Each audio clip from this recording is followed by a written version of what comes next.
আমরা বিভিন্ন পাপের কারণে, অন্যায়ের কারণে, সীমা লঙ্ঘনের কারণে যে আমরা নিজে ময়লা আবর্জনার মতো, যেমন শরীরে ময়লা আবর্জনা লেগে যায়, মানুষকে পরিষ্কার পরিচ্ছন্ন হইতে হয়, গোসল করতে হয়, ঠিক তেমনি মানুষ মাত্রেই ভুল ত্রুটি হবেই, আর গুনাহ আমাদের আছে আর হচ্ছে। কারো বড় গুনাহ হচ্ছে, আবার কারো বড় কাবিরা গুনাহ না থাকলেও সাগীরা গুনাহ তো অবশ্যই আছে। কুল্লু বানি আদম খাত্তা, নবী সাল্লাল্লাহু আলাইহি ওয়াসাল্লামের হাদিস। প্রতিটি আদম সন্তান ভুল করে থাকে। ভুলের সংশোধনের আল্লাহ সুযোগ দিয়েছে। এটি আল্লাহ রাব্বুল আলামিনের নিয়ামত, অনুগ্রহ, যে সংশোধনের সুযোগ রয়েছে।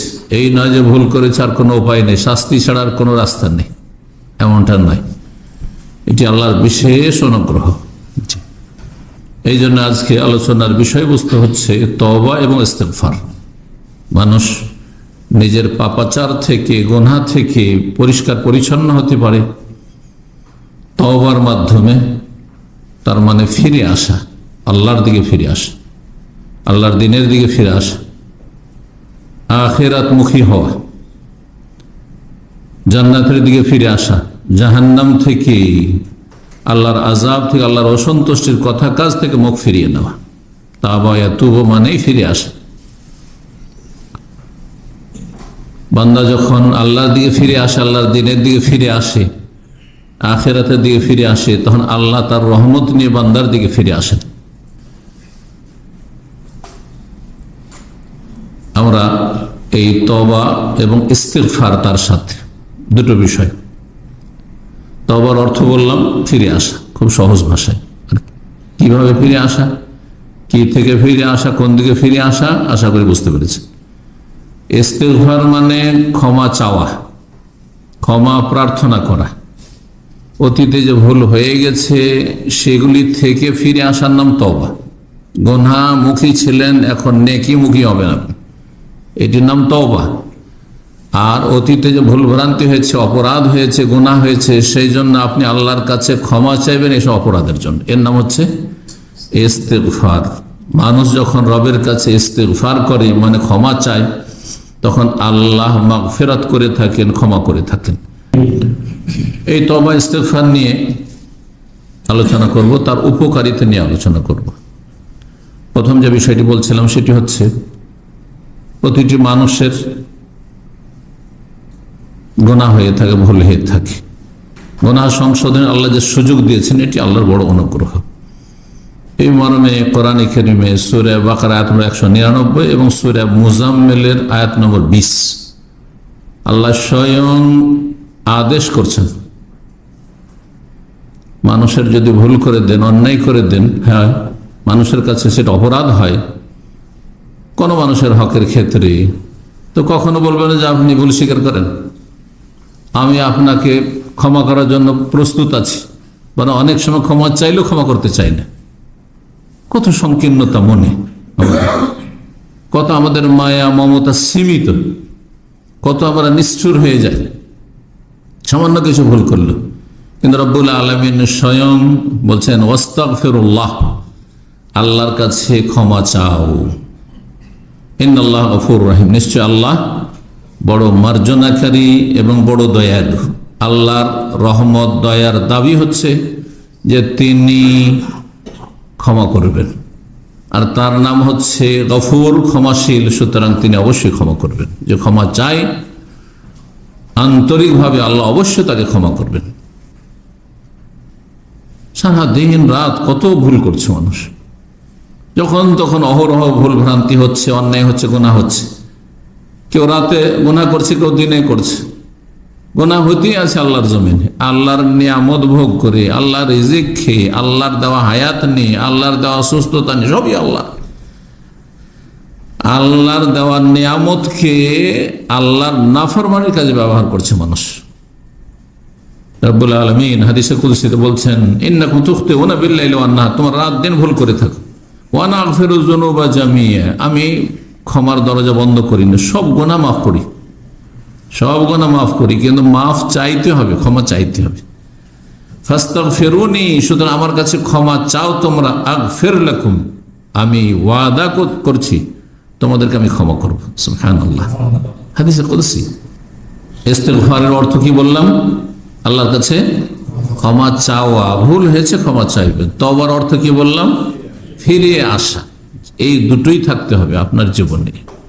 তওবা ইস্তিগফার মানে আমার দেশীয় তওবা ইস্তিগফার নাই, সেটা হচ্ছে তওবা পাঠ করে নাও। দেশীয় তরিকা তওবা ইস্তিগফার মানে কি? আল্লাহর কাছে ক্ষমা চাও মানে আস্তাগফিরুল্লাহ পড়লি হলো। নবী সাল্লাল্লাহু আলাইহি ওয়াসাল্লাম হাদিসে আস্তাগফিরুল্লাহ ওয়া আতুবু ইলাইহি, আল্লাহ তোমার কাছে ক্ষমা চাইছি, আল্লাহর কাছে ক্ষমা চাইছি, ওয়া আতুবু ইলাইহি, আল্লাহর কাছে ফিরে যাচ্ছি। ওয়া আতুবু ইলাইহি, আস্তাগফিরুল্লাহাল্লাযী লা ইলাহা ইল্লা হুয়াল হাইয়ুল কাইয়্যুম ওয়া আতুবু ইলাইহি, কালিমা তাওহীদের ওসিলায়, লা ইলাহা ইল্লাল্লাহর ওসিলায় আল হাইয়ুল কাইয়্যুম ইসমে আজম বলা হয়েছে এই নামগুলিকে। আল্লাহর নাম আল হাই, আল কাইয়্যুম আয়াতুল কুরসিতে রয়েছে, সূরা আলে ইমরানের শুরুতে রয়েছে। এই নামগুলি আল্লাহর অত্যন্ত গুরুত্বপূর্ণ ইসমে আজম। কিছু হাদিসে বলা হয়েছে ইসমে আজম সম্পর্কে আমার একটি আলোচনা আছে। এই নামগুলির ওসিলায়, আল্লাহর নামের ওসিলায় দোয়া করলে আল্লাহ দোয়া কবুল করে থাকেন। এগুলো হচ্ছে আপনার তওবা ইস্তিগফার কবুলের মাধ্যম, সহযোগী।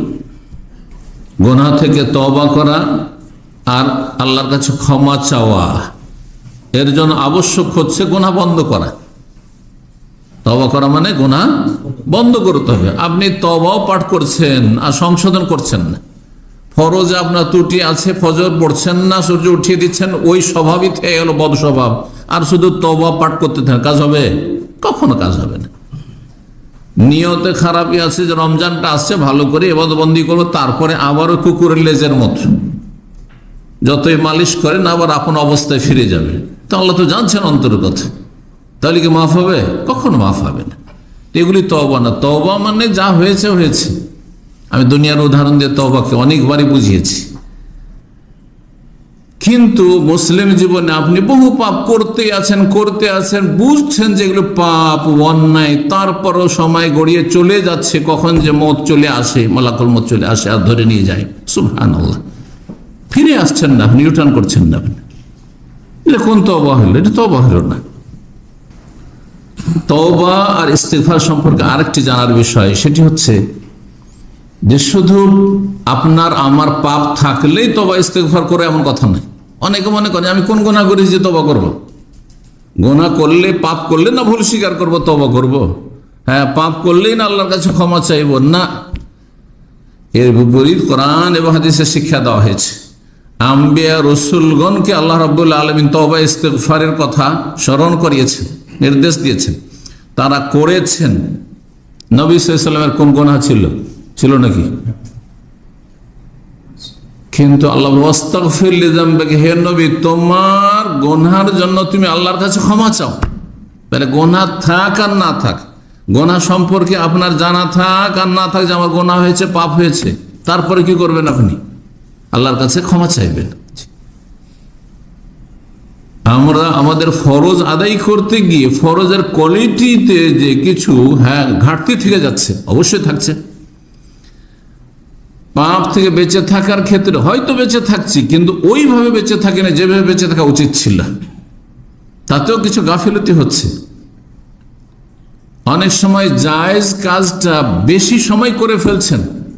আপনাকে কি এই মূল্যবান সময় আল্লাহ হায়াতটা দিয়েছেন এই শুধু বৈধ জায়েজ কাজে সময় কাটাবার জন্য, টাইম পাস করার জন্য?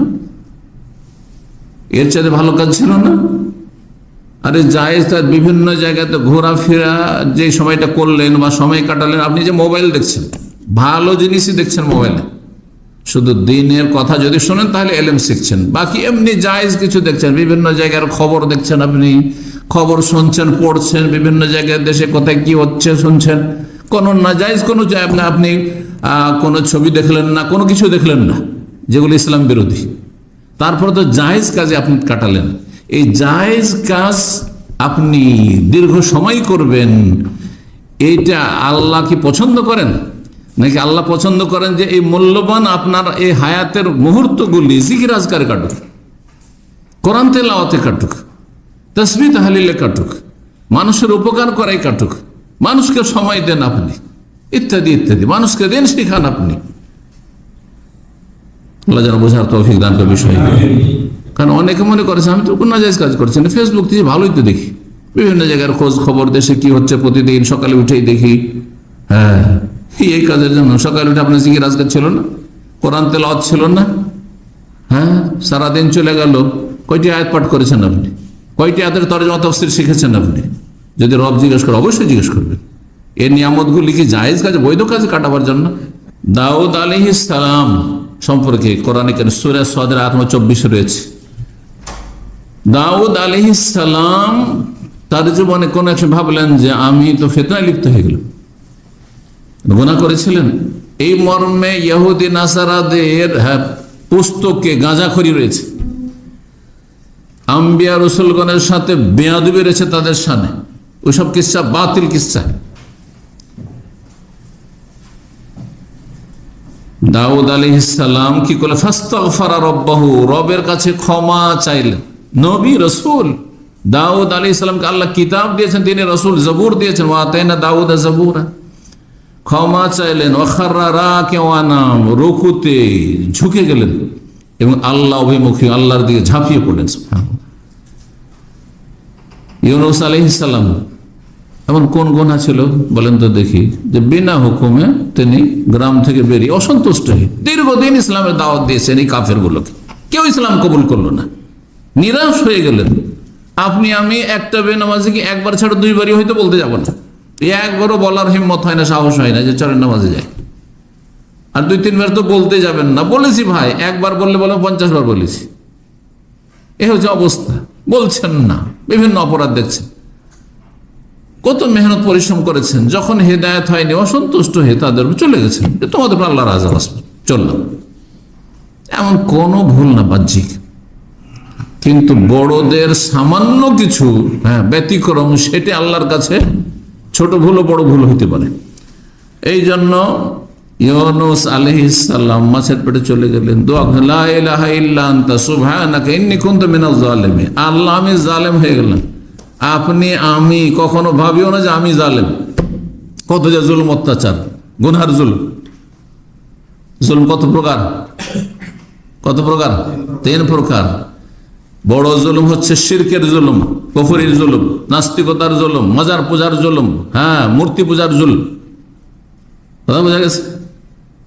আর দ্বিতীয় জুলুম হচ্ছে জুলমুল ইবাদ, অন্যের উপর জুলুম, আল্লাহর বান্দা অন্যের উপর জুলুম, অত্যাচার, অন্যের হক নষ্ট করা। তৃতীয় জুলুম হচ্ছে জুলম নফস, নিজের উপর জুলুম করা। আদম আলাইহিস সালাম কার ক্ষতি করেছিলেন? কারো জমি জায়গার ফসল খেয়েছিলেন, ফল খেয়েছিলেন? আল্লাহর শুধু নিষেধ করেছে এই গাছের খাবে না, তিনি ভুলে গেছিলেন। আর ওই ইবলিস শয়তানের প্ররোচনায় জানেন না যে ইবলিস শয়তান খুব হিতাকাঙ্ক্ষী ভেবেছেন, আর তারপরে খেয়ে ফেলেছেন। কি দোয়া করেছিলেন তওবার জন্য? রব্বানা যালামনা আনফুসানা, আল্লাহ আমরা জুলুম করেছি, আমি আমার স্ত্রী হাওয়া জুলুম করেছি নিজের উপর জুলুম। যে কোনো গুনাহ করেন না কেন, আপনি আপনার উপর জুলুম করছেন, আপনি আপনার ক্ষতি করছেন। এটা সবসময় মনে রাখতে হবে। যখন এই কথাটি সবসময় স্মরণ থাকবে যে একটি গুনাহ করা মানে কারো ক্ষতি করে, আমার ক্ষতি করলাম। আর যে কোনো গুনাহ করা মানে নিজের উপর জুলম করা, নিজের ক্ষতি করা। নিজের ক্ষতি নিজেই করছে যারা গুনাহে লিপ্ত থাকছে। আল্লাহ মাফ করুন, আল্লাহ সংশোধনে তৌফিক দান করুন, গুনাহ মুক্ত হওয়ার তৌফিক দান করুন।